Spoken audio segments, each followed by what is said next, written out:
ಮಾವ ಅಮ್ಮ ಹೇಳಿದ ತಕ್ಷಣ ಒಪ್ಕೊಂಬಿಟ್ಟಿಯಲ್ಲ. ನಾನೆಲ್ಲ ಒಪ್ಕೊಂಡೆ ಪಾರು, ಸುಮ್ಕೆ ನಿಂತಿದ್ದೆ ತಾನೆ, ನೀನೇ ತರ ಕರ್ಕೊಬಂದಿದ್ದು. ಅಯ್ಯೋ ನಾನು ಡ್ರಾಮಾ ಮಾಡಕ್ಕೆ ಹೇಳಿದ್ದು. ಹೋಗ್ಲಿ ಬಿಡು, ಏನು ಮಾಡೋಕ್ಕಾಗತ್ತೆ, ನಾವಿಬ್ರು ಒಂದೇ ದೋಣೆಯಲ್ಲಿದ್ದೀವಿ. ಮಾವನ ಮನೇಲಿದ್ದೀವಿ ಪಾರು. ಪಾಪ ಬುದ್ಧಿವಂತ ಆಗ್ಬಿಟ್ಟ. ಸುಮ್ಮನೆ ಬಟ್ಟೆ ತೆಗೆ, ಅವ್ರು ನೋಡೋದಕ್ಕಾದ್ರೂ ಎಣ್ಣೆ ಹಚ್ಬೇಕು. ಪಾರು ಬಟ್ಟೆ ತೆಗೆ ಮಾವ. ತೆಗಿ ಮಾವ.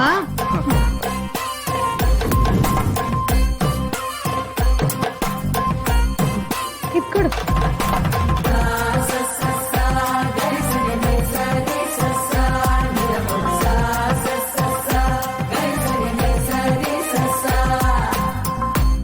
ಅಣ್ಣ ಅದಕ್ಕೆ ನಗ್ನಗ್ತವ್ರೆ ಅಂದ್ರೆ ಖುಷಿ ಆಗೋದೇನೋ ನಿಜ. ಆದ್ರೆ ಅವ್ರಿಬ್ರು ಮನ್ಸ್ನಾಗಿರೋ ಸಂಕಟನ ಅದ್ ಹೆಂಗ್ ತಡ್ಕೋತವ್ರೆ?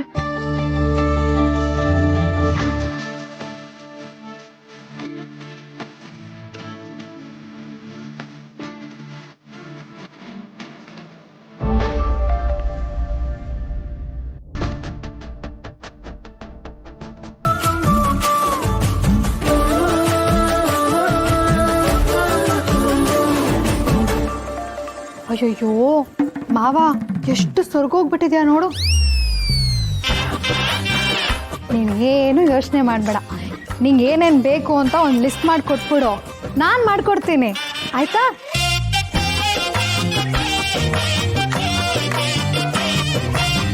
ಈ ಡಾಕ್ಟ್ರ್ ಅಮ್ಮಂಗೆ ಏನು ತಾನೇ ಮಾಡೋಕ್ಕೆ ಬರುತ್ತೆ ಅಂತ ಊರ ಜನ ಎಲ್ಲ ಮಾತಾಡ್ಬೋದು.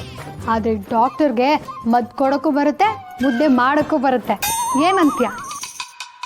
ನೀನು ಏನು ಹೇಳಿದ್ರು ಹ್ಞೂ ಅಂತೀನಿ ಪಾರು. ಅಲ್ಲೇ ಬೇಕು ಮತ್ತೆ, ಅದೇ ತಾನೇ ಒಳ್ಳೆ ಗಂಡನ ಲಕ್ಷಣ.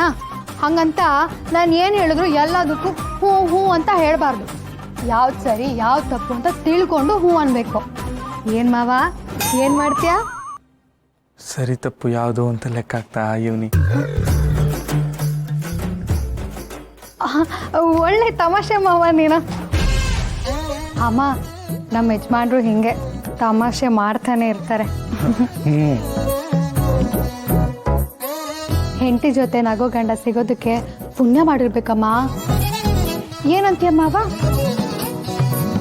ತಮ್ಮಯ್ಯ ಅಂತೀನಿ, ಸುಮ್ಕಿರೋ ಪಾರು.